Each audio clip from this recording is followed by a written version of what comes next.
Değerli izləyicilər, videonu bəyənib kanala abunə olun ki, hər kəs son xəbərlərdən anında məlumatlansın. Türkiyəli müğənni Küçük İbo Xəzər axşamın verilişində qonaq olub. Xəbər verilir ki, müğənni bildirib ki, Bakı rejissor Nail Naiboğlu'nun ötən gün baş tutan Klip Kimi Ömür adlı konsert proqramında iştirak etmək üçün təşrif buyurub. Bakıda olduğum üçün çox xoşbəxtəm. Öz doğma yerimizdəyik.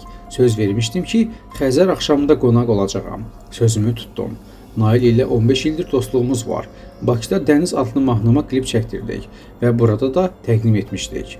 O vaxtdan dostluğumuz davam edir. Mən də onun təşkil etdiyi gecə ilə qürur duydum. İfaçı Qurban Bayramı ilə bağlı verəcəyi konsertlərə görə sabah Türkiyəyə qayıdacağını bildirib.